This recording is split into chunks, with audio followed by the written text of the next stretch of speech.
The team nobody is talking about that could win the whole thing. Every World Cup has a team that makes the big countries nervous. Not the obvious favorite. Not always the country with the biggest stars, the richest league, or the loudest media machine behind it.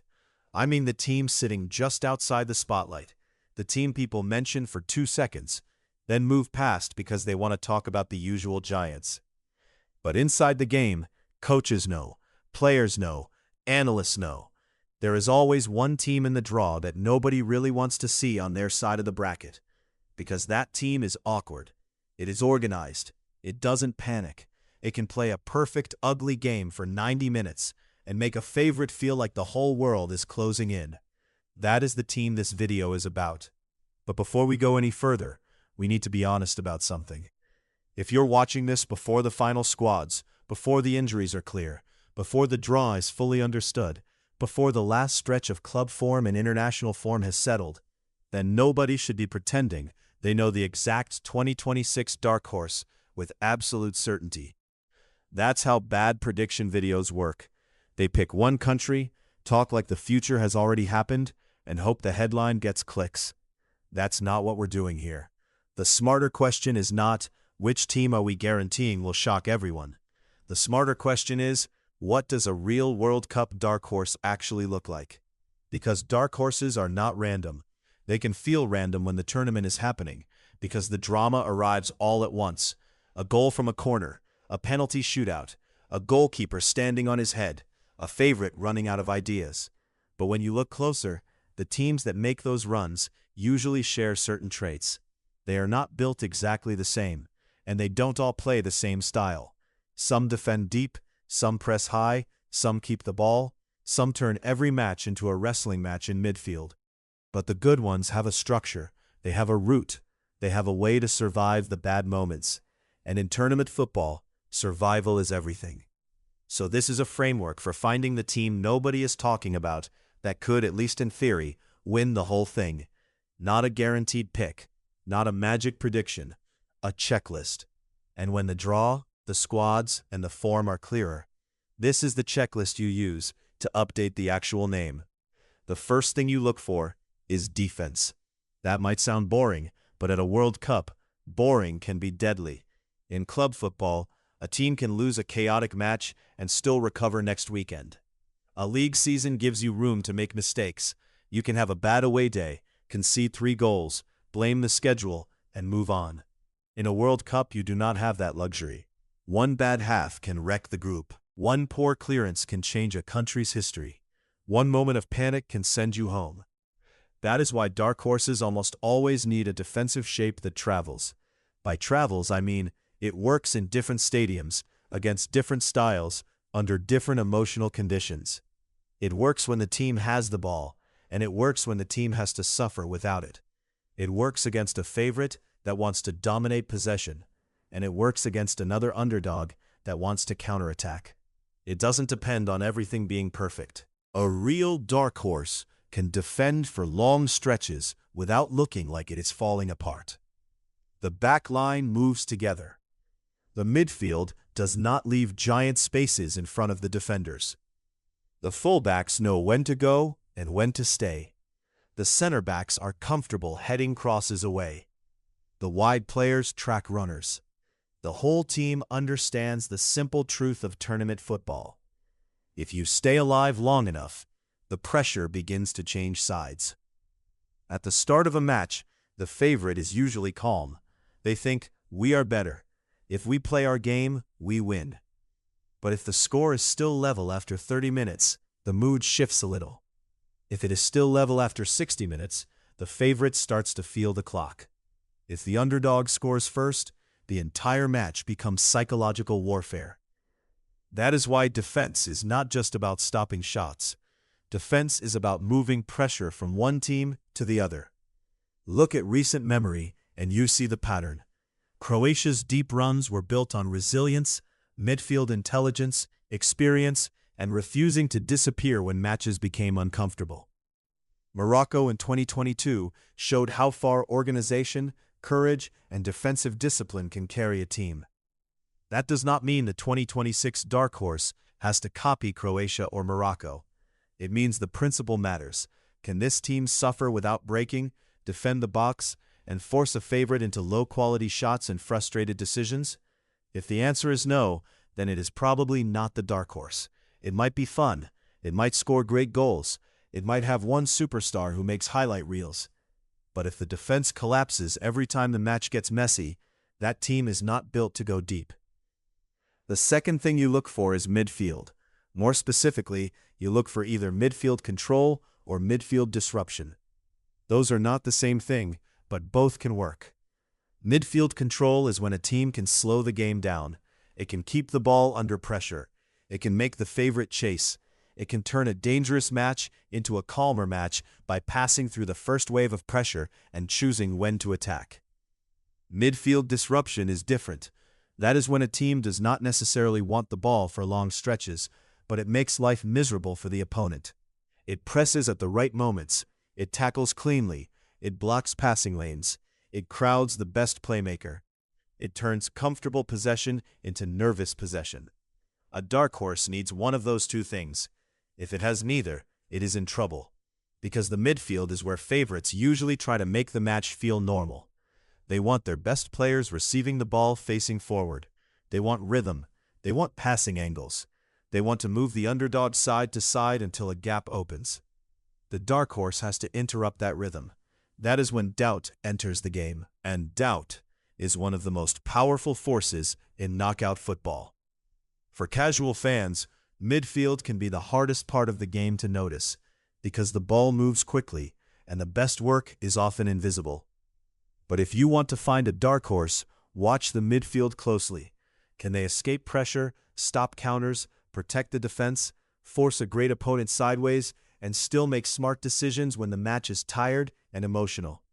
The third thing you look for is a goalkeeper who can steal a match. A dark horse does not need the most famous goalkeeper in the world, but it probably needs someone capable of having the best night of his life at exactly the right time. Because even the best defensive structure gives up chances. At some point, a favorite will break through. In that moment, the goalkeeper becomes the difference between a brave performance and a historic result. One big save can change everything, not just on the scoreboard, emotionally. The favorite thinks, "We finally got the chance." The goalkeeper saves it. The underdog's players feel taller. The fans get louder.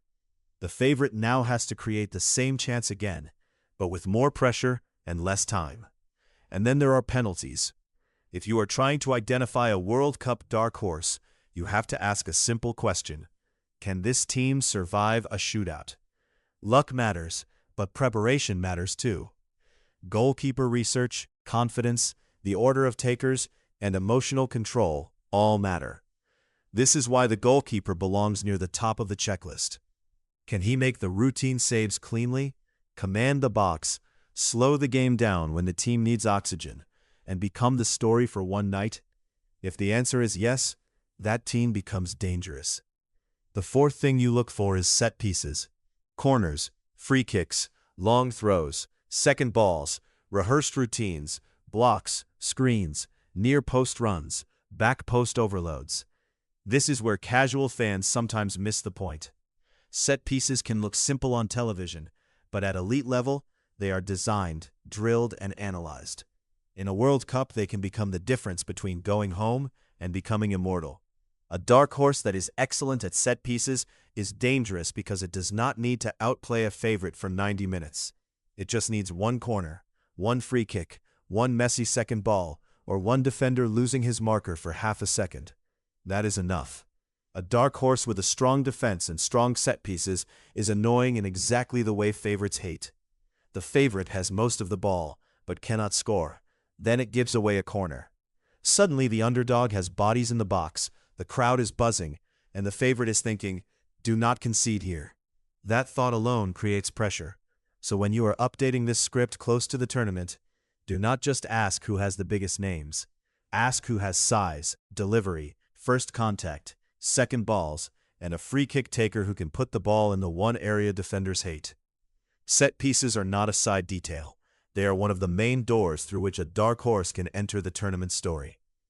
The fifth thing you look for is a way to score without needing 10 chances. This can be a striker, it can be a winger, it can be an attacking midfielder, it can even be a fullback with incredible delivery.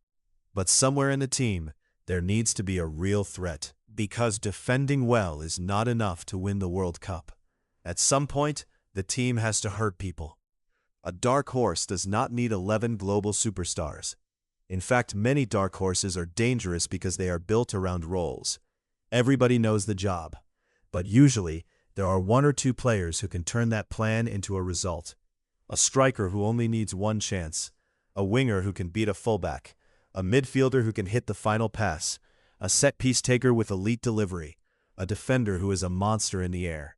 That is enough to change a match. The key is efficiency. If an underdog needs 20 chances to score, it will probably not survive against elite teams. It may get 3, it may get 2, it may get 1 clean look in the entire second half. The dark horse has to believe that 1 look can be enough. This is where form matters more than reputation. A famous player arriving exhausted, injured, or out of rhythm may not help as much as a less famous player arriving at the perfect moment. Club minutes matter, confidence matters, fitness matters. That is why any final version of this video should update the actual team choice after checking current form and squad news. Not 6 months too early, not based on a lazy list. Close to the tournament, when the evidence is real. The sixth thing you look for is the route. This might be the most underrated part of all. People love to talk about teams as if they exist in a vacuum. They say, this country is dangerous, or that country has a golden generation, or this team could shock people. But at a World Cup, the route can be just as important as the squad. Who is in the group? Who might they face in the round of 32? Who is on their side of the bracket? Can they build confidence early? Can they avoid the worst possible stylistic matchup until later? A real dark horse is not just a team, it is a team with a path. Sometimes a good team gets a brutal draw and the story dies before it starts. Sometimes a decent team gets a manageable group, wins the right game at the right time, and suddenly the bracket opens. That does not mean the run is fake. It means tournaments are about moments and routes, not just power rankings. The 2026 World Cup makes this even more interesting because the format is different. 48 teams, more groups, a round of 32, more countries believing they can reach the knockout stage, and more room for surprise. In 2026, a dark horse may not need to be perfect early. It may need to be professional, avoid disaster, manage the group, and then grow into the tournament when the bracket begins. The longer it stays together, the more comfortable it becomes. By the time a favorite notices them, it may already be too late. The seventh thing you look for is pressure. This is where the dark horse has an advantage that is hard to measure. Favorites carry the weight of expectation. Their fans, media, former players, and history all expect them to win. Every draw feels like a crisis. Every missed chance becomes a headline. A dark horse carries pressure too, but it is usually different pressure. Instead of, you must win, the message is often, show us how far you can go. That changes the emotional temperature. A favorite can play like it's trying not to fail. A dark horse can play like it's already been written off. That freedom matters. When a dark horse scores first, the match transforms. The favorite starts chasing. The underdog's tackles get louder. Every clearance feels like proof that the impossible might actually be happening. And the longer the score holds, the more the favorite has to fight two opponents. The team on the pitch and the fear in its own head. That is why World Cup upsets feel different from league upsets. They are not just 3 points. They become national memory. They become clips people replay for decades. They become the match where a country announced itself, or the match where a giant froze. Now, can a dark horse actually win the whole thing? That is the hardest part. Reaching a quarterfinal is one kind of story. Winning the World Cup is different. To win it all, a team has to beat different styles, handle fatigue, keep players healthy, avoid suspensions at the wrong time, and find goals when opponents have studied everything it does. The deeper the tournament goes, the fewer secrets remain. By the semifinals, nobody is really under the radar anymore. The dark horse is no longer a surprise. It is a target. That is the point where a good story has to become a complete team. So if we are talking about a dark horse that could win the whole thing, not just make a cute run, the checklist has to be demanding. Defense, midfield, goalkeeper, set pieces, one or two game changers, a realistic route, emotional freedom, and enough adaptability to win more than one type of match. Because the World Cup does not ask the same question every round. One match might ask, can you defend for long periods? The next might ask, can you break down a team that refuses to attack? The next might ask, can you handle extra time? The next might ask, can your best player produce under maximum pressure? The champion has to answer all of them. That is why picking a dark horse is not the same as picking a fun underdog. A fun underdog gives you one night. A true dark horse gives you a tournament. So who is the team? Here's the honest version. The final name should be inserted after the draw, after the squad picture is clearer, and after form tells us who is actually arriving in shape. At that point, the script can be updated with a specific country as the leading candidate. But the framework should stay the same. Do not choose the team only because it has one famous player, one good qualifying result, or one exciting social media narrative. Choose the team that can defend, disrupt, survive, and punish. Choose the team that has a goalkeeper who can steal one night, and set pieces that can steal another. Choose the team with a path that is difficult but not impossible. Choose the team that will not be emotionally crushed by the size of the stage. And maybe most importantly, choose the team that favorites would rather avoid, because that is the real tell. Before a tournament, fans talk about rankings, they talk about stars, they talk about history. But inside the game, people talk about matchups. They ask which opponent is uncomfortable, which opponent makes the game ugly, which opponent forces you to play at their speed, which opponent can sit deep for an hour, then break your heart from a corner. That is the team we are looking for. Picture the match. A giant of world football walks into the stadium, expecting control. The cameras are focused on the stars. Everyone knows the script. Then the game starts, and the script does not happen.